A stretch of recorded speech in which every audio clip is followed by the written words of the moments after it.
22. Sí. O sea, eres la tercera persona que le he pedido que volviera y ha vuelto. Creo que es la tercera, no he perdido la cuenta ya. Hace 2 años la primera vez. Seguramente no será el último. Y cosa que te agradezco especialmente. Nada, gracias. A ti por llamarme. Que te, Se ve que no lo hicimos mal del todo la primera vez, ¿no? Me gusta que la gente, este tipo de cosas, a mí me gustan, no sé la incidencia que tiene, ni lo sé, ni me preocupa. Bueno, yo creo que hay que hablar, hay más que de cosas que te hagan pensar un poco, yo qué sé. Claro, claro. Y sobre todo siempre, bueno, no solo me gusta la economía, que por supuesto que me gusta, ¿no? Pero realmente lo poco que se conoce y lo poco que se habla de la economía, ¿verdad? Pero es una cosa, yo creo, motivada porque hay una escasez de formación desde la escuela, ¿no? La escuela, secundaria, y quien no se especializa parece que no tenga que tener la necesidad o el deber de conocer la economía.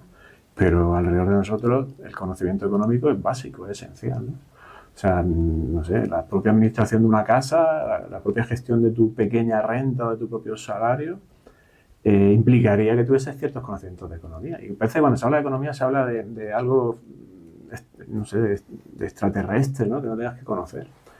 Y yo creo que es al revés, que cuanto más te acercas, más cosas ves que no cuadran, ¿no? Más cosas ves que otros deciden por ti.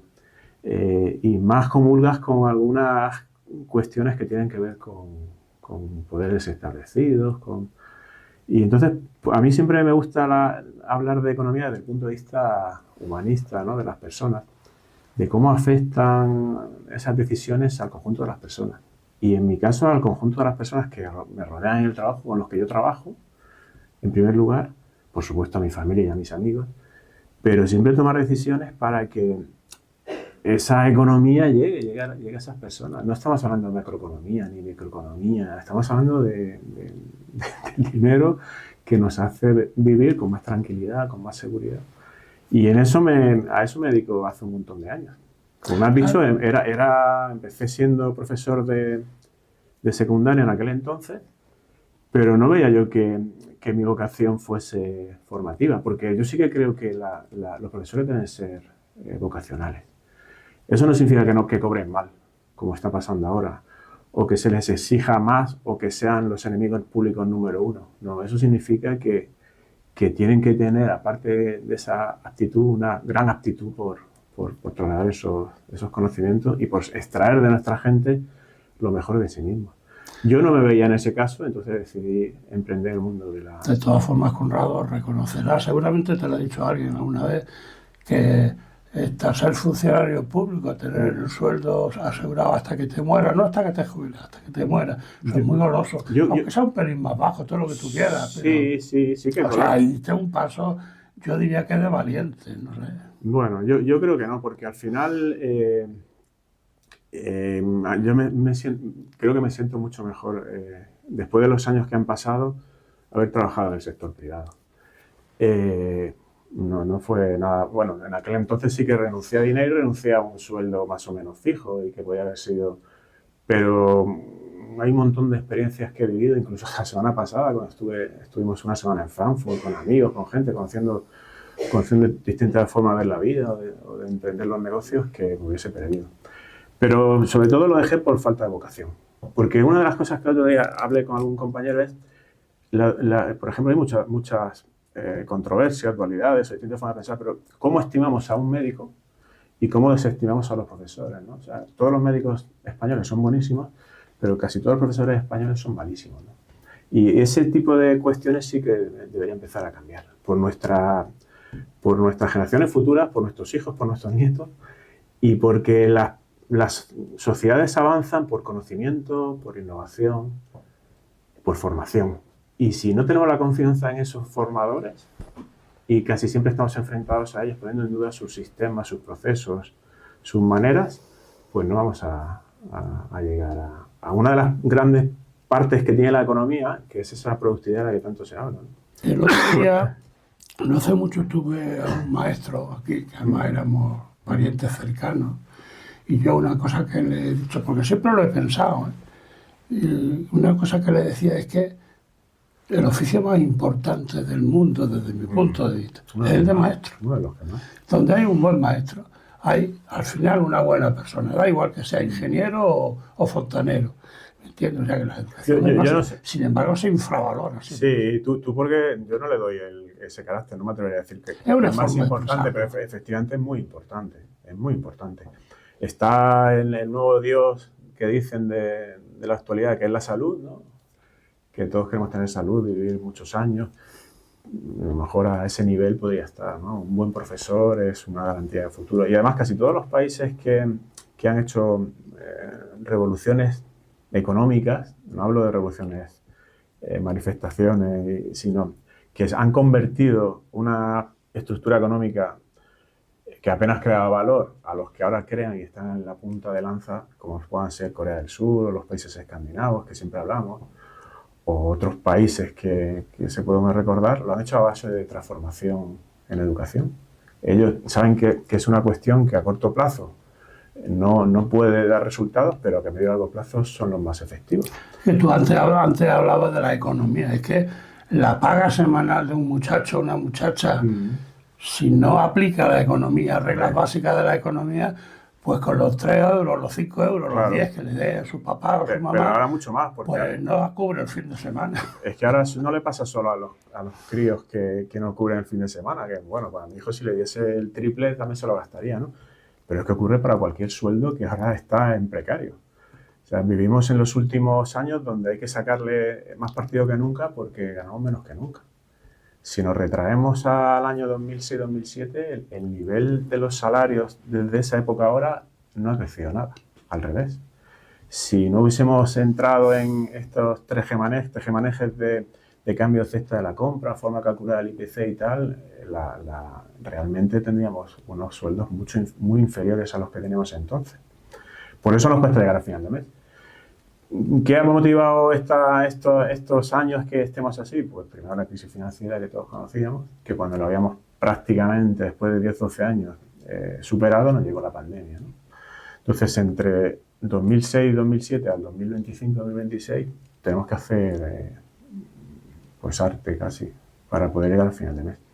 El otro día hice hice una comparación de inflación y, por ejemplo, nuestro convenio en Yecla, que es el máximo de la madera, que tiene 7.000 trabajadores alrededor, y había 0% de incremento.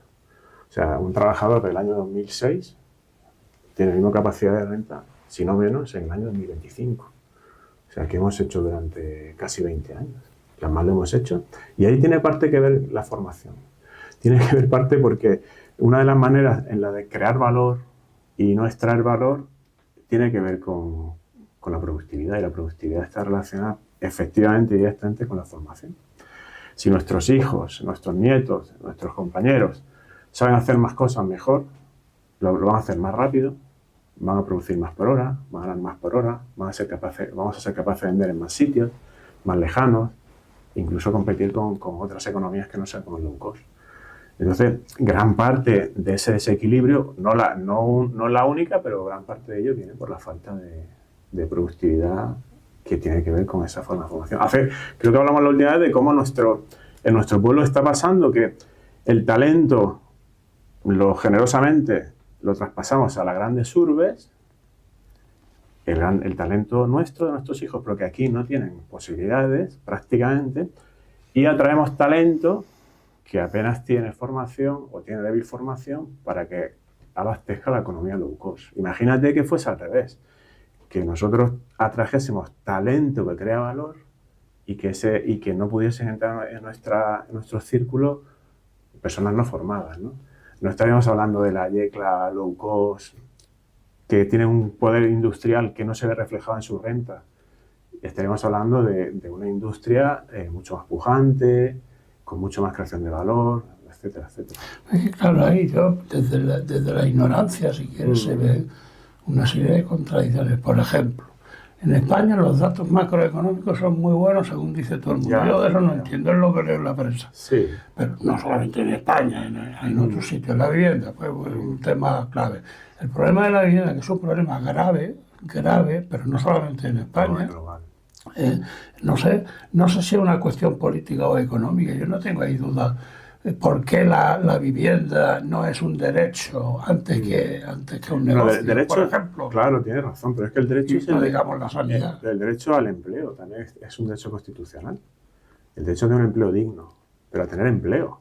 Pero lo básico es que tenga un techo para El derecho a la comer. vivienda, el derecho a la salud. Hay un montón de... La Constitución también proclama la igualdad de oportunidades, no solo para un futuro de progreso, sino incluso ante la ley, cuando sabemos que no es así. O sea, hay un montón de valores que están en la base que no somos capaces de cumplir políticamente. Por ejemplo, hablamos otra vez de la formación, dejando de la formación, no parece que sea una cuestión política la formación. No debería serlo. Sería una cuestión, y en este caso además, el problema no es global, el problema es nacional. Y es que no hemos sido capaces de hacer una educación, una formación desde la base que a medio y largo plazo diese resultados. Porque cada año, cada 2 años, políticamente, si nos ponen religión o nos quitan religión, ¿no? Nos ponen una hora más de historia o nos ponen 2 de matemáticas, pero no hay otra causa, no hay prácticamente ni presupuesto, ni voluntad política, ni ganas de acuerdo, ¿no? Pero en cuanto a lo de macroeconomía, es verdad que en un mundo que nos globalizaron hace ya 40 años, los problemas son idénticos. O sea, la vivienda está teniendo, es un grave problema prácticamente en todas las grandes urbes, donde se han producido grandes concentraciones de población, donde son atracción de todo ese talento que decíamos, de todas esas oportunidades y donde al final se crean grandes masas de necesidad de viviendas que no se pueden cubrir. Por ejemplo, nuestros hijos ahora no se van a Murcia a estudiar, se van donde les da la gana, o donde podemos, o donde pueden, porque no les da la gana, porque hay veces que no te llegan. Pero, por ejemplo, sabes que hay grandes zonas como Madrid, como Valencia, como Barcelona, que atraen no solo a profesionales, sino a estudiantes.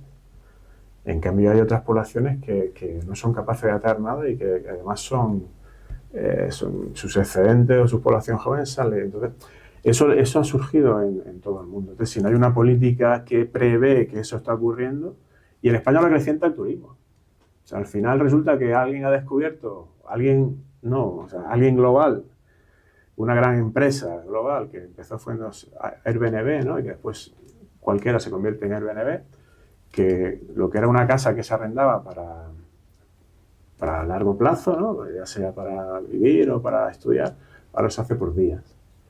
Es que eso a mí me da a concluir de que la primera industria, entre comillas, si quiere, de este país, que es el turismo. Me está perjudicando. Efectivamente. Yo un día vi un documental sobre Salou, que no sé yo cómo se le dice a la gente de Salou, estaban hasta allí mismo del turismo. Por eso a veces vemos en las noticias y pensamos que están locos o que van en contra de la tendencia, en contra de la creación de riqueza. Y es porque están sufriendo en sus carnes ese tipo de grave problema, ¿no? O sea, al final es que yo recuerdo, mi caso personal fue que mi hija se fue a hacer un máster a Barcelona y la habitación le costó 700 euros al mes. O sea, imagínate cuánto supuso durante 9 meses mantener a una hija estudiando ahí en Barcelona.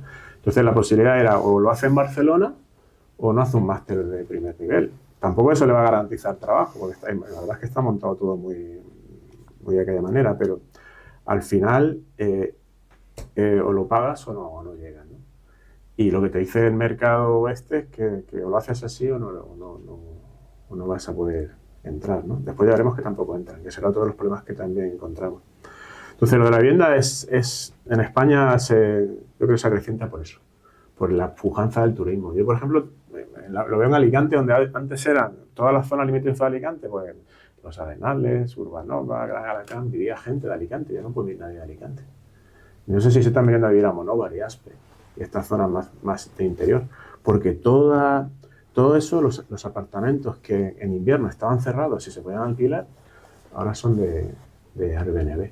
Yo recuerdo una vez me comentado un amigo conocido, funcionario, Policía Nacional concretamente, que lo mandaron, no sé si a Palma o a Ibiza, y el hombre, el problema que tenía es que se tenía que ir a 40 kilómetros a vivir, con lo que suponía un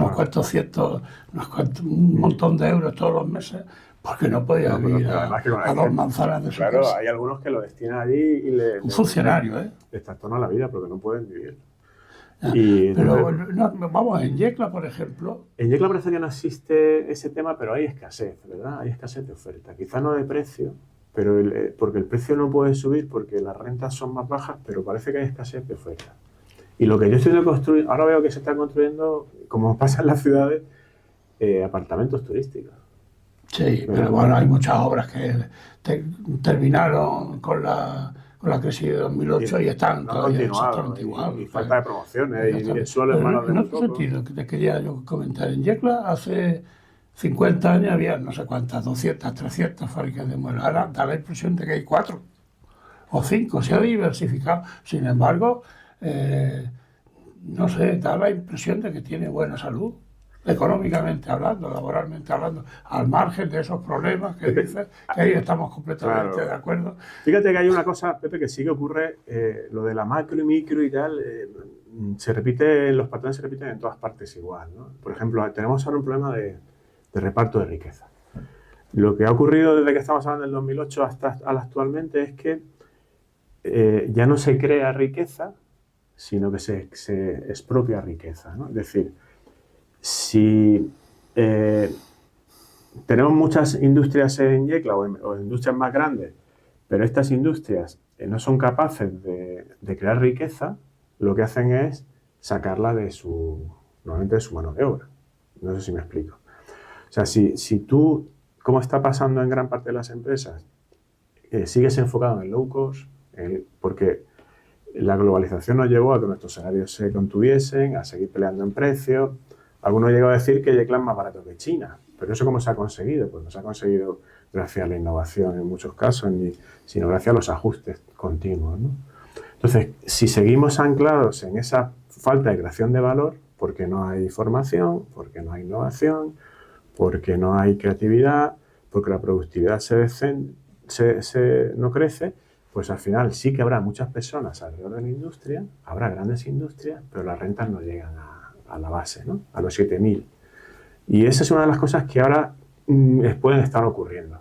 Hay empresas grandes, yo creo que más grandes que nunca, al menos una buena representación, porque vemos que hay 10 o 12 empresas por encima de 20, 25 millones, algunas 40, 50, incluso algunas de 100 millones, fuera del sector, en este caso, pero que ganan mucho dinero.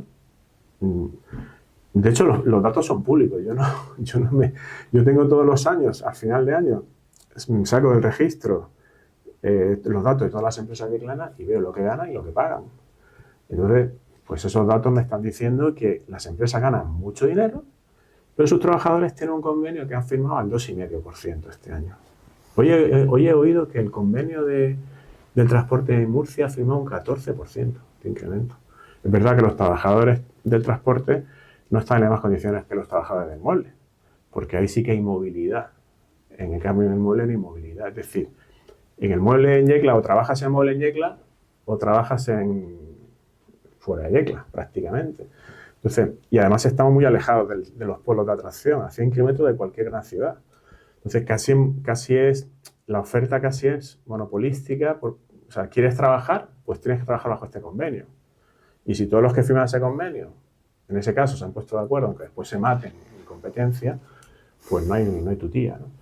Entonces, lo que sí que creo yo que ha pasado en los últimos años es eso, que las empresas ahora, en los últimos años, han tenido progresos realmente buenos en rentabilidad, pero no han llegado a la base de... Entonces, ¿qué pasa? Pues que al final pues nuestros vecinos no tienen tanto dinero como podrían tener. Si no tienen, pues al final el progreso se ve a largo plazo, a medio y largo plazo se ve bastante, bueno, no te digo... Yo ahí Pero siempre me la hago, situación, por eso es lo de macro y micro, pero lo que quería poner es que la misma comparación. O sea, España crece el 3,5, pero no llegamos a final de mes. ¿Cómo es posible? Pues sencillamente es porque está creciendo la renta, pero no está creciendo. los ricos son más ricos y los pobres son Efectivamente. como mínimo igual de pobres. Efectivamente. ¿Y qué pasa cuando crecen las rentas y no crece la renta del trabajo? Que los que están ganando dinero son los que tienen pisos y los alquilan, los que tienen empresas y tienen participaciones, los que tienen fondos de inversión. Entonces, ahí es donde se está concentrando esa renta. En cambio, ahí va el 3,5%. En cambio, en el resto de las rentas del trabajo no se perciben. Entonces, ¿el mismo efecto se puede dar? Efectivamente se puede dar. España puede crecer al 3,5%, pero su población, en una renta per cápita, seguro, no será renta per cápita, seguro, somos 10 millones más que hace unos cuantos años, pues la renta per cápita puede ser inferior, no tengo que ver, pero lo que está claro, porque lo estamos viendo continuamente, es que no vivimos un 3,5% mejor que el año pasado. Y ese 3,5% en los últimos años tampoco se ha dado. Y digo yo, Conrado, ahí no tiene, yo mi respuesta personal la tengo muy clara. Pero Sí. yo te lo pregunto, ahí no tiene algo que ver, o mucho que ver, mejor dicho, lo que es el mercado, el hecho de que el mercado lo regule o tienda a regularlo todo. No puede ser que el mercado por sí solo Hombre, no es capaz de regular las cosas, por sí solo. Efectivamente. De momento hay que, yo qué sé, hace poco leía en un medio creíble de que un trabajador, o sea, un empresario, una empresa, un alto ejecutivo de una gran empresa en este país, puede ganar lo mismo en un año que un trabajador medio en 100 años. Sí, bueno. 100, oye, eso tiene que ser un delito, te lo digo alto y claro. Bueno, mira, A no ser que el que gane 100 años tuviera que pagar 80 años de impuestos, que con 20 años ya tiene para vivir. Yo soy, en cualquier caso, hay una teoría que empezó con la época de Reagan, Margaret Thatcher, que Trump está ahora imitando, que es el neoliberalismo, ¿no? El liberalismo que todo lo puede, que todo lo resuelve, pero eso es falso. O sea, yo no soy comunista y creo que el capitalismo nos puede ayudar a seguir progresando. Pero al capitalismo hay que ponerle límites y regulaciones y hacer cuestiones pues tan sencillas como que las personas cuando se quedan sin empleo pues tengan un subsidio, una prestación, ¿no? O cuando te jubilas, pues que te haya ganado tu jubilación. El mercado no es libre como lo dicen. El mercado está cada vez en poder de menos.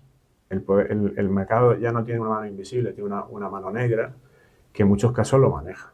La política y la economía cada vez están más próximas. O sea, todos oímos hablar de las puertas, los revolving doors, o las puertas, ¿cómo se llama? Las puertas giratorias. Cómo hablamos de promesas que después no se llevan a cabo, cómo vemos que siempre los empresarios están cerca del poder, porque por ejemplo, los empresarios que están hablando de Trump, cerca de Trump, estaban cerca antes de Biden, o sea, siempre están. Entonces, hay cuestiones que si lo dejamos solo al mercado, pues solo vale la renta, el corto plazo y el amasar mucho dinero. Como tú dices que lo de que alguien gane como en 100 años, hace poco el MAS ese, no sé si había puesto 1 billón, era 1 billón, ¿no? 1.000 millones de pesetas o sea, 1.000 millones de euros como prima. Es que 1.000 millones de euros. A partir de 50 euros tengo que pensar en pesetas. Sí, fíjate, bueno, pues tiempo, no sé cuántos millones de pesetas serían. O sea, es descomunal cómo ha habido una concentración de poder y eso es una carencia del mercado. Pues, por ejemplo, los monopolios. O sea, ¿cómo es posible que Google solo haya uno? ¿Cómo es posible que Facebook tenga todas las redes sociales? ¿Cómo es posible que toda la tecnología esté en manos de 5 empresas americanas o pseudoamericanas? ¿Cómo es posible que manejen nuestros datos sin ningún tipo de control? Hay gente, por ejemplo, está lo de tecnofeudalismo, que ahora como somos siervos de las empresas tecnológicas porque conocen nuestros datos, conocen cómo nos comportamos, conocen qué pensamos, qué necesitamos. O sea, al final incluso somos siervos de lo que ellos desean que seamos. Por ejemplo, si volvemos otra vez a lo de los niños, el otro día decían que una persona adulta ve el teléfono 4 horas, pero nuestros hijos lo ven 6, 7 horas. 6, 7 horas, siendo súbditos, esclavos de esas empresas que cada vez son más ricas y cada vez tienen un planteamiento más cortoplacista y más cercano al poder, como estamos viendo con Trump. Entonces, pues no, el mercado no puede regular un montón de circunstancias. Esa es una, que la oferta, la competencia no es perfecta. Y cuando no es perfecta, el Estado tiene que actuar. Y no es perfecta en la vivienda. Y no es perfecta en el empleo. no es perfecta en la distribución de riqueza. Y hay un montón de cuestiones donde, por supuesto, que los estados tienen que vigilar el Pero claro, problema. cuando te refieres al Estado, te refieres al gobierno de turno. Pero el gobierno de turno, me pregunto yo también, una cosa que me pregunto yo muchas veces, ¿el gobierno de turno realmente es el que manda o el que manda es el poder económico que tiene de una u de otra forma a uno o a otro? El lobby económico siempre va a estar cerca del poder político y yo creo que es su deber, entre comillas, aunque no sea una cuestión muy ética, es eso, ¿no? Estar trabajando por su interés económico. El del político sano es poner freno a esa presión. Entonces, ¿qué ocurre cuando no hay, pues, por ejemplo, hechos transparentes, políticas transparentes, promesas que se incumplen? Pues que ahí ha habido, o sea, se ha inmiscuido ese poder económico, ¿no? Porque todos conocemos políticos que cambian el discurso continuamente, que hicieron una cosa y ahora no se puede hacer porque antes sí se podía o no se podía hacer, es imposible llegar a acuerdos. Bueno, pues todo esto es la falta de transparencia política y de vocación política que tenemos, ¿no? Ya nos ponemos a hablar ya de política, hablamos de políticos profesionales, políticos de 40 años, políticos que están aquí y mañana están en otro sitio. Unos o sea, si ahora te miras quiénes son los directivos o los consejos delegados de las grandes empresas, todos eran expolíticos, o la mayoría son expolíticos. Eso no es tan fácil. Vi a Repsol, el del PNV. Voy a ser muy ingenuo. Eso no es tan sencillo como ir al Parlamento, si realmente el Parlamento hace lo que es la soberanía popular y decirte, no, usted si sale de la política no se va a una gran empresa. Por eso prohibido, por espacio de 20 años. Antes de 20 años ninguna empresa lo... Están los programas electorales. Sí, pero... Están los programas electorales. Yo en este caso sí que creo que es cuestión de soberanía popular. Y es que no nos dejemos creer que un euro o un dólar es un voto y que una persona es un voto. Eso depende mucho de nosotros, que no queremos participar. Tú antes me decías que a veces llamas a alguien simplemente para hablar y no quieren hablar. No vayan a querer que haya una opinión que no sea de acorde con alguien que lo escucha. Pues imagínate, si llega a ese punto, ¿quién quiere participar? Si no queremos participar. Si queremos no, pero yo eso lo entiendo. Mira, si a mí me llaman para echar un discurso en un aforo de 10 personas, yo me voy. Pero no se trata de participar a gran escala, se trata de participar en tu día a día. O sea, ¿tú qué haces en tu trabajo para que tú... Eso sí. Claro, ¿qué haces en tu trabajo, en tu entorno para que tu voz se oiga, tu manera de actuar se oiga, tu forma de hacer se oiga? Lo que no puede ser es que el único que habla, el único que escuchamos son codiciosos, egoístas, vanidosos, y además ahora incluso nos hemos acostumbrado a oír sandeces, estupideces y cuestiones incluso contra la dignidad humana como normales. O sea, sale un tío que dice que invaden Groenlandia, que te la compra, el otro dice que tú eres... Eso no se ha visto nunca. O sea, es que ahora hay descaro. Es que se le hace caso y te dice que la Tierra es plana o que la vacuna no sirve para nada y encima en los Estados Unidos te nombra un ministro de Sanidad antivacuna. Pero mira, yo es que en ese sentido ya hay una cosa, yo es que no termino de entenderlo porque es que es muy fácil. Políticamente hablar lo de la soberanía es popular, es muy fácil. Es simplemente, en vez de escuchar todas las idioteces que oímos todos los días, que luego pones un informativo y tienes que cambiar de canal, pues simplemente que no es nada difícil averiguarlo, qué vota uno y qué vota otro, qué propone uno y qué propone otro. Escucha, pero también participar. Yo creo que ahí sí que ya estuvimos, no sé si lo hemos comentado más de una vez, no sé si contigo, Pepe, pero con muchos amigos sí que lo veo. Que no se trata de que alguien intente cambiar el mundo por sí solo, que no necesitamos líderes, que eso es justamente lo que no queremos. Nosotros no queremos grandes oradores ni personas que vengan aquí a liderar la revolución liberal. Lo que queremos son currantes que estén influenciados por nosotros mismos, por nuestra... Entonces, al final si cada uno de nosotros actuase en su entorno, pues yo creo que algo llegaría. Lo que pasa es que hay una pasividad increíble. Hablamos del tecnofeudalismo, pero estamos por ahí, ¿no? O sea, ¿a nadie se le ha ocurrido más que a los australianos después de 20 años prohibir las apps a los niños? O sea, nosotros podemos tirar los teléfonos de nuestros hijos quitarlos y tirarlos a la basura, por supuesto. Pero sería más sencillo que no les obligasen a ver reels de esos continuamente, apps que te están produciendo adicción, dependencia. La única forma de relacionarse con el mundo. Volvemos al tema inicial, a la educación. Claro. Si la educación fuera básica fuera, sobre todo crítica. ¿Pero por qué no se crítica con todo. ¿Pero por qué no se regula? ¿Por quiénes son los que tienen ahora, quiénes son las empresas más ricas, de las que más? Ahora siempre está hablando, ahora nos ha tocado la IA. Yo no estoy en contra de la IA, al revés. Cada vez lo estamos introduciendo más, que también será otro debate que llegará en un futuro, ¿no? ¿Qué pasa con las personas que no están llegando porque no entran en IA o porque no dominan la tecnología, como pasó con la globalización? ¿Qué pasa con las personas que trabajaban en las fábricas cuando se fueron las fábricas a China? Se quedaron en paro, difícil colocación, ha dado lugar incluso ahora a extrema derecha, a extrema izquierda. ¿Qué pasa con esas empresas, con esas personas que no se adapten a la IA? Algo parecido, si no llevamos cuidado, ¿no? Si no aprendemos del pasado y hacemos que esa evolución sea progresiva, volvemos a tener otra bolsa de personas que no tengan trabajo. Pero yo no decía por eso, decía porque todo es IA. O sea, tú cuando empiezas a relacionarte con la IA, pues es una herramienta más, que facilita ciertas tareas, pero no es todo IA. Entonces parece que todo el mundo está vendiéndonos que el futuro es la IA, que todos tenemos que entender la tecnología, ¿no? Tenemos que entrar en creatividad, tenemos que entrar en humanidad, tenemos que entrar en valores de base, tenemos que ser personas y tenemos que pelear por la dignidad de todas las personas. Y en igualdad.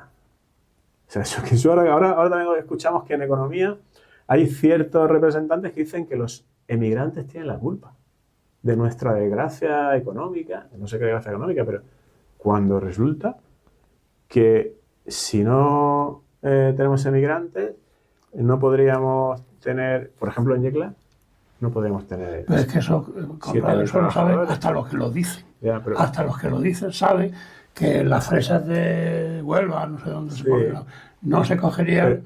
Bueno, la vendimia en Yecla se hace con máquinas, pero no se cogería si no fuera... Pero incluso hablando egoístamente, que interesa que los emigrantes nos echen una mano, hasta egoístamente, que sería para los que los recibimos, parece que sea falso, ¿no? O sea, ya no hablamos de que todas las personas tienen derecho a desarrollarse y a vivir con dignidad y que hace 100 años, 150 años, 200 años los explotamos, los matamos, los hicimos esclavos y no le dimos ninguna oportunidad de progresar.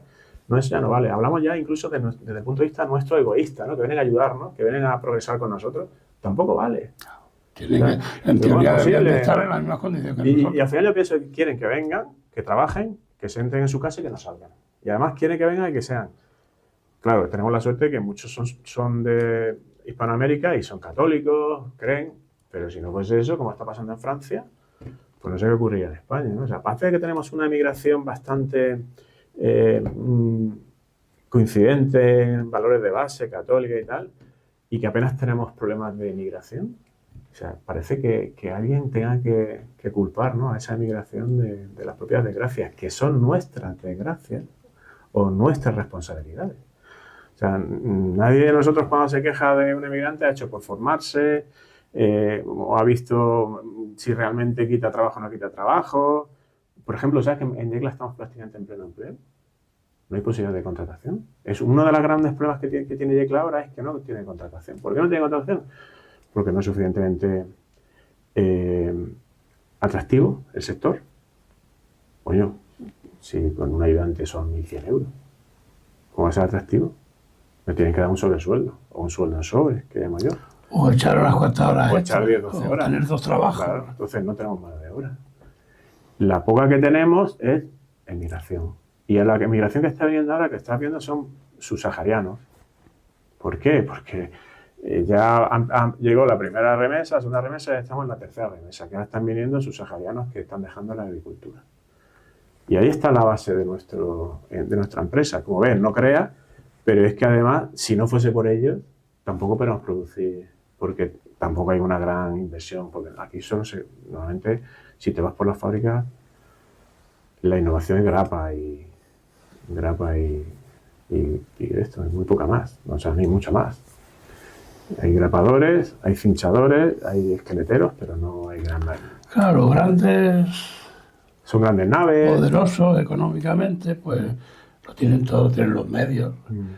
Entonces en los medios se dice lo que se tiene que decir, lo que conviene que se diga. Pues no sé si, de hecho, bueno, hoy día existe la posibilidad de que haya medios que no estén en manos de grandes empresas. Pero claro, es que está todo. Está Hace poco. tus coloquios, poco más se puede, porque al final no tienen Sí, interés. bueno, pero hay mucho. Hace poco se hablaba, estuvieron a punto 2 bancos, no sé cuántos quedan, Fusionarse. 6 o 7 bancos, Sí. y el gobierno le ponía pegas. Yo no es que no entiendo por qué le tiene que poner pegas, lo que tiene que hacer es impedirlo. O sea, oiga, usted no puede fusionar porque al final queda un banco solo y tiene más poder que el propio Estado. Eso es incompatible con el sentido común. Bueno, pues el sentido común no existe, no es común en todas las personas, es en algunos. En este caso, por ejemplo, la unión hace la fuerza. ¿Pero la fuerza para qué? ¿Para la fuerza para ti o la fuerza para nosotros? Para nosotros hablo del público en general. O sea, si tú tomas decisiones únicamente desde el punto de vista del mercado, la fusión es importantísima. Pero si tomas decisiones de la gente que rodea a esas empresas, posiblemente no tienen que fusionar.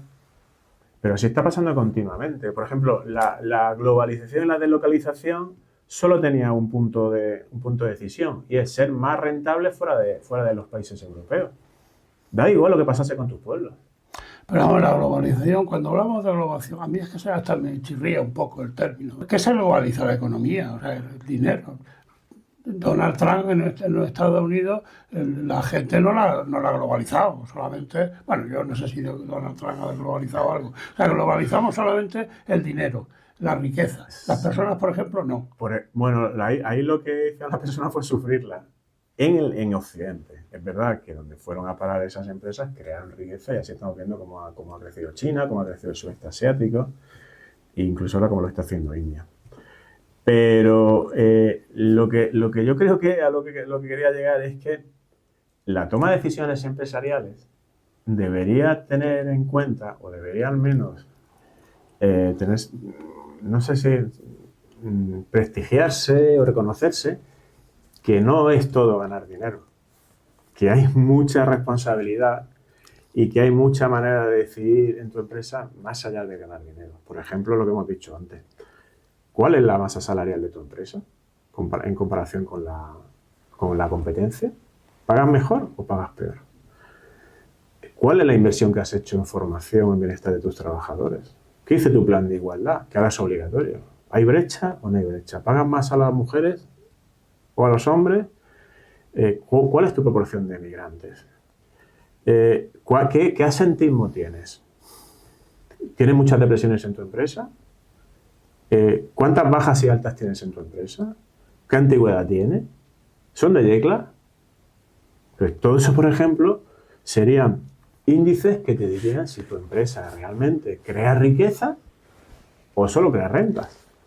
Pero a nosotros desde pequeñito nos dicen que una empresa exitosa es la que gana mucho dinero.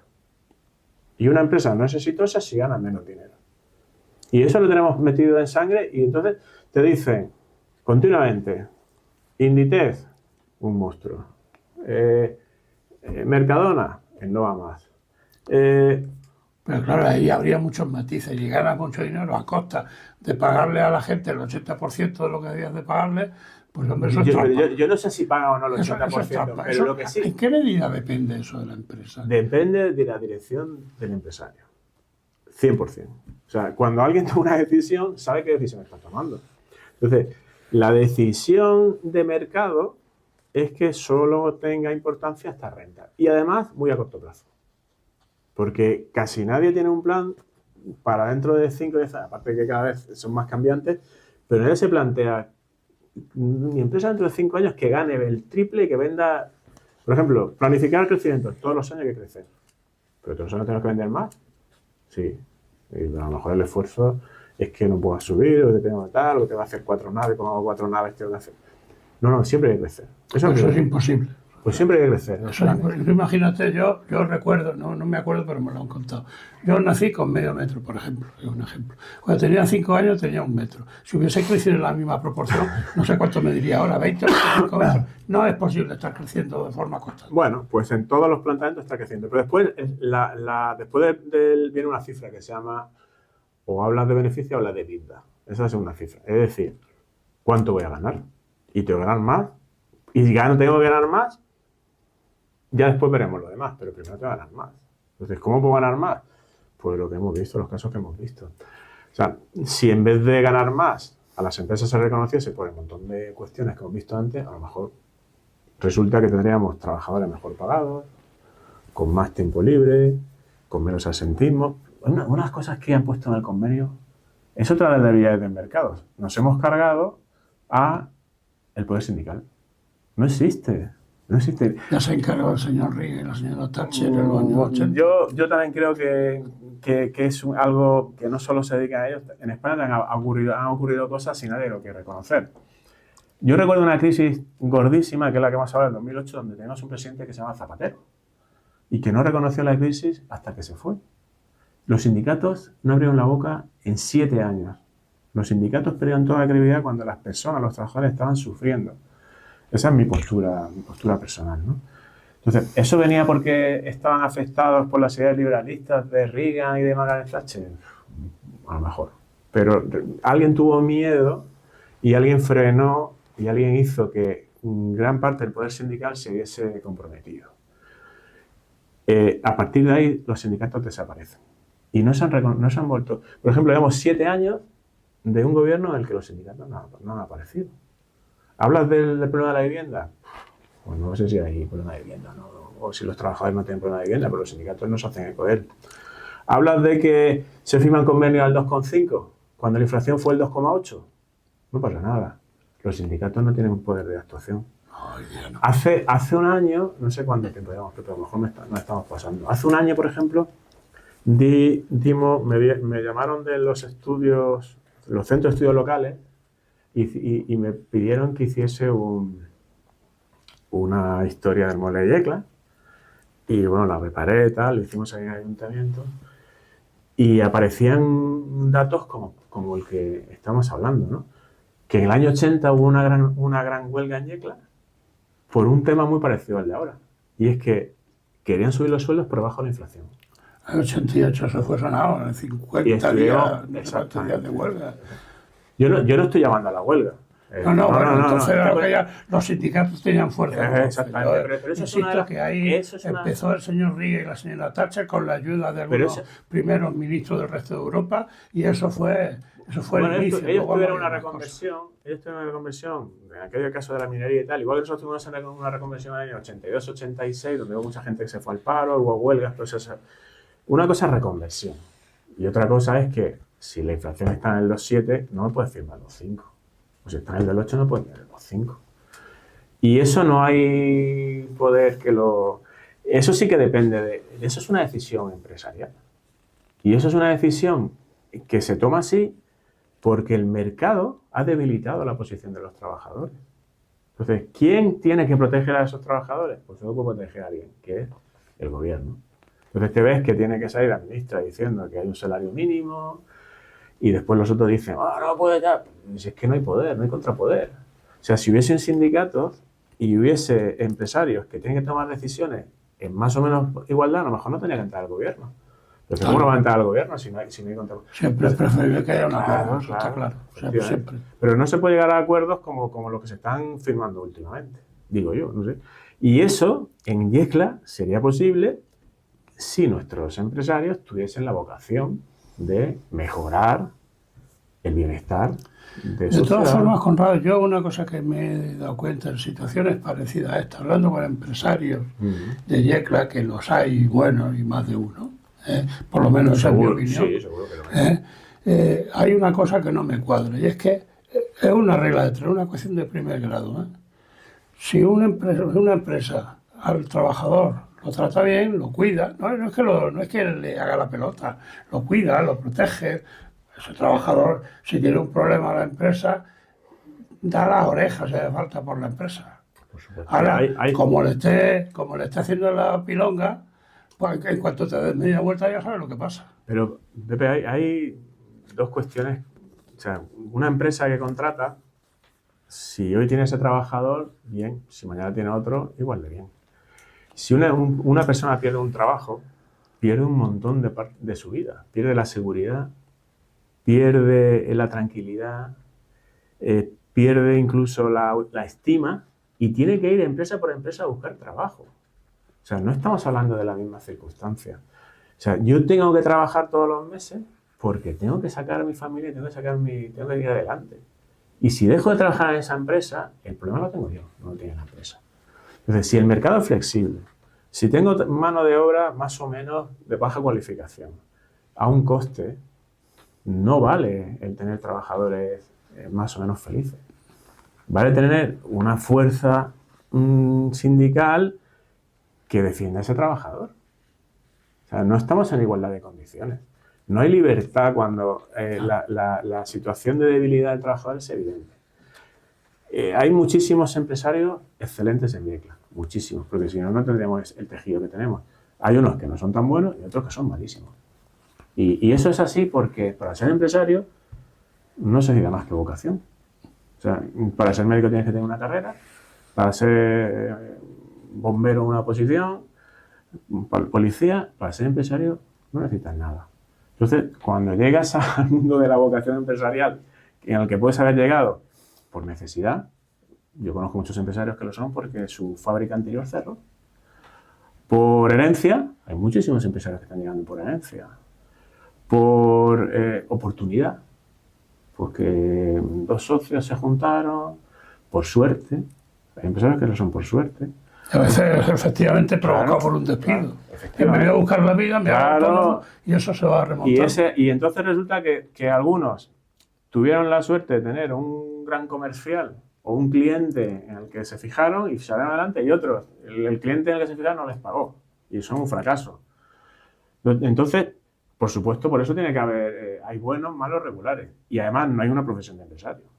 O sea, resulta que tú llegas a ser empresario y te la... No, pues yo me refería a que sé que hay empresarios que, no sé si miman, yo no sé si sería el término adecuado, que los cuidan, que no le da igual, que no le da igual que un trabajador suyo se vaya. O sea, también lo hay. Estoy seguro, pero no se trata de mimar, de mimar, se trata no es el de trato digno, humano y responsable con tu vecino, con tu compañero y con la persona, joder.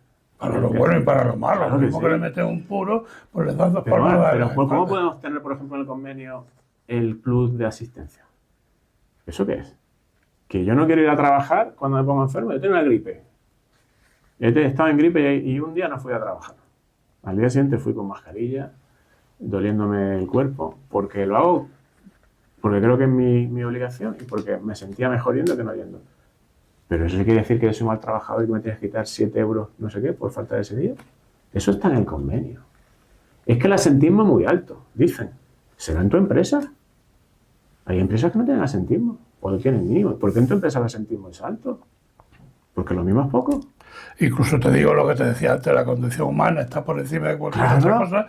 Y como dice el anuncio ese, ni todos los empresarios son unos explotadores, ni todos los trabajadores son unos hackeados. Efectivamente. Evidentemente siempre va a haber el que alguien que se va a ir 5 minutos antes. Pero también yo creo que mayoritariamente está que no se deja una cosa media porque le falten 2 minutos. Pero es que no va con 2 minutos. No se trata de 2 minutos. Se trata de que con 2 minutos menos hagas igual o más. Es que no estamos hablando de presencialismo ni de trabajar muchas horas. El mundo es al revés. El mundo nos está diciendo que tenemos que trabajar menos horas, trabajar mejor, descansar más. Pero el convenio de mueble cada vez tiene menos horas. Pero es que la IA nos dice que estamos trabajando menos. Pero hay personas que ya no pueden trabajar porque la IA los ha sustituido. Pues no queremos repartir el trabajo, queremos seguir trabajando 10-12 horas, los sábados, los viernes por la tarde y cuando haga falta. O sea, estamos totalmente en contra y además prima el presencialismo. Está todo inverso. O sea, lo que tiene que primar es la productividad, la formación, la inversión, la creación de valor, el plan. Eso es lo que tiene que primar. Y menos el que las personas vayan o no vayan un día al trabajo. Porque si vas un día y lo justificas, si vas 2 días y no lo justificas, pues entonces despido voluntario. Pero lo que no entiendo es por qué llevamos esa dirección contraria a la dignidad de las personas. O sea, te ponemos en duda a todas las personas que faltan al trabajo. Y después, que cada uno tiene su nivel de asentismo y que sepa por qué lo tiene. Pero cobijarse en un convenio. ¿Cómo ves el futuro? Yo que sé, una generación. Hay quien dice que... Yo no estoy de acuerdo con eso. Hay quien dice que nuestros hijos van a vivir peor que nosotros. Yo recuerdo perfectamente que cuando yo tenía 18 años, me había sacado el carnet de conducir, me tenía que llevar el coche de mi padre y ninguno de mis amigos tenía coche. Y ahora yo tengo hijos jóvenes, ya no 18, de bastante más. Y bueno, un coche de según qué coche, ¿sabes? No sé, yo soy un indicio, solamente un indicio. Pero, ¿cómo va el futuro? Dentro de, a mediados de siglo, por poner, vamos a estar igual, porque el final, si esto sigue así, si se sigue deteriorando, el final ya sabes cuál es. La gente se echa a la calle y se lía.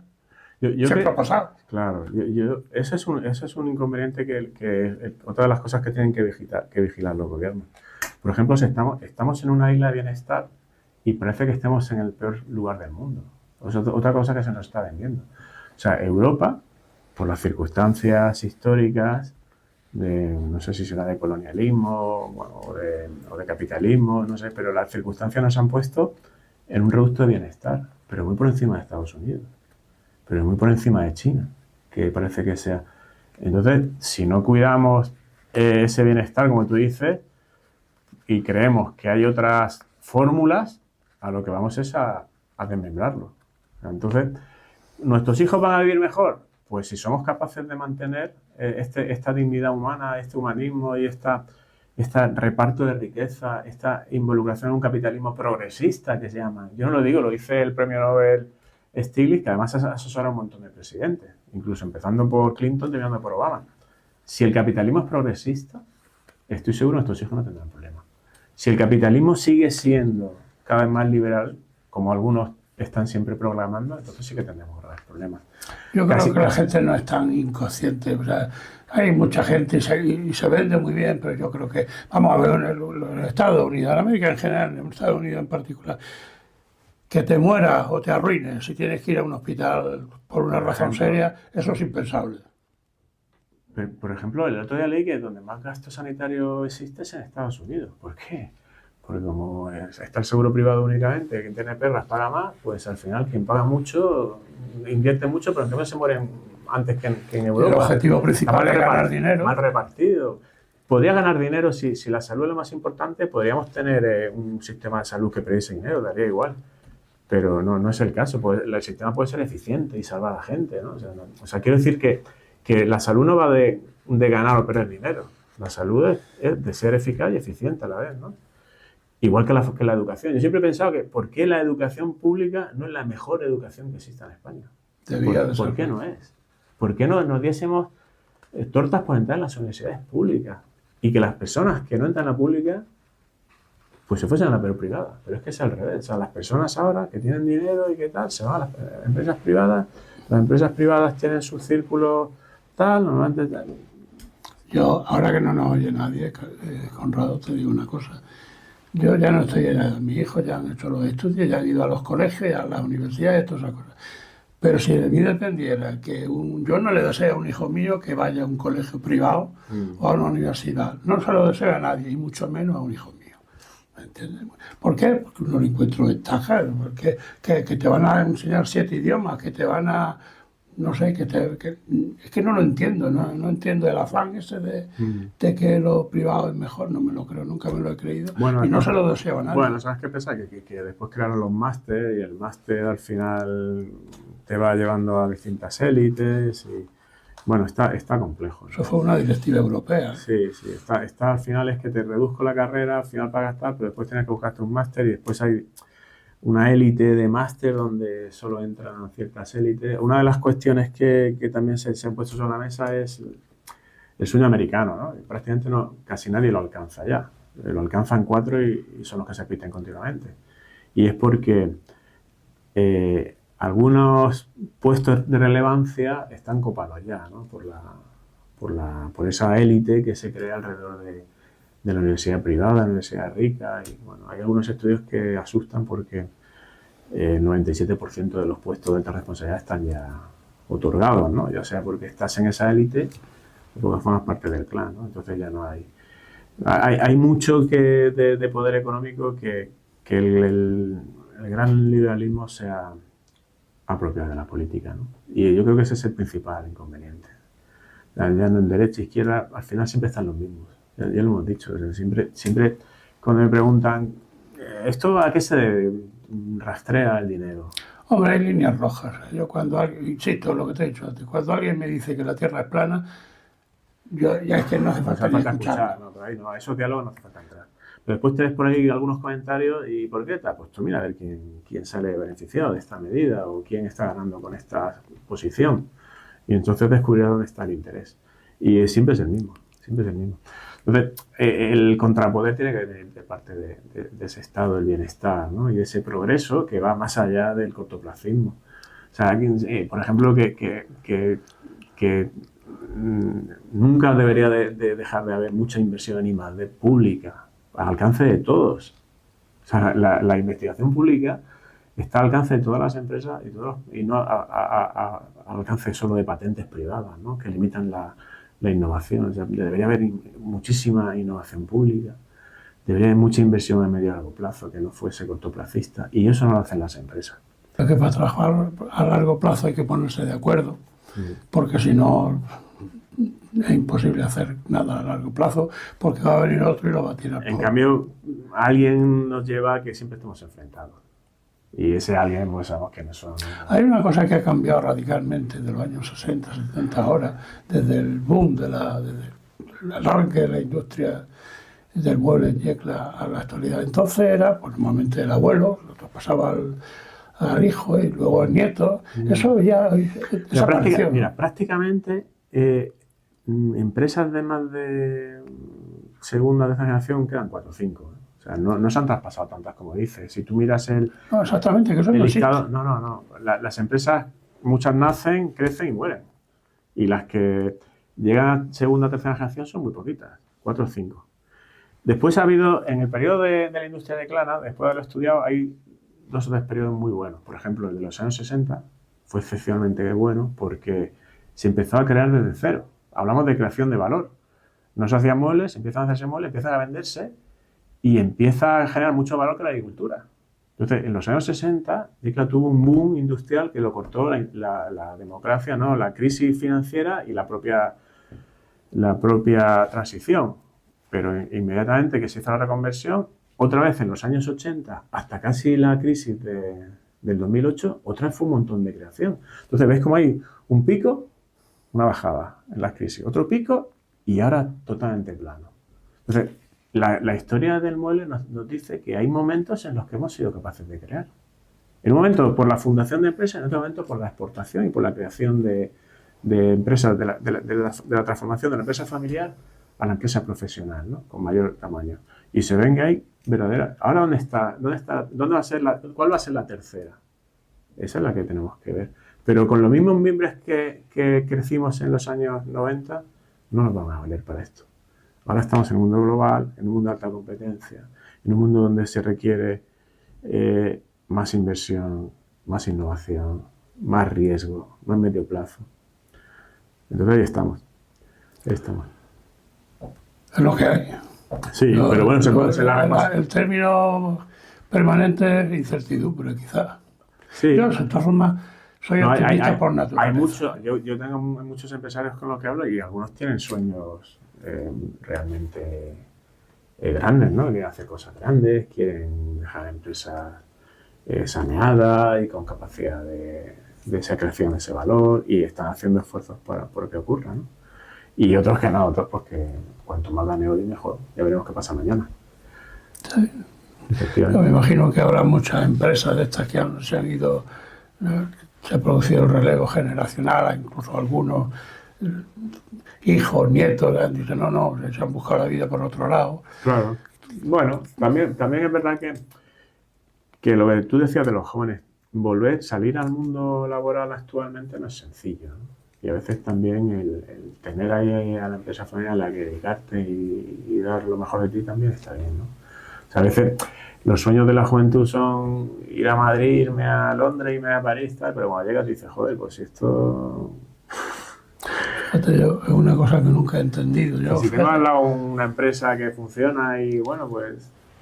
Yo si voy a Madrid, a Barcelona, a Valencia incluso. El primer día bien, el segundo vale. tercero bien. Somos de El pueblo. cuarto ya no hay quien me aguante, ¿sabes? Nosotros Yo soy muy de somos de pueblo. pueblo. Sí. Conrado, gracias Nada, a ver por someterte a este experimento de nuevo. a ver cómo te resulta. Y ahora pues haremos lo que salga. Sí.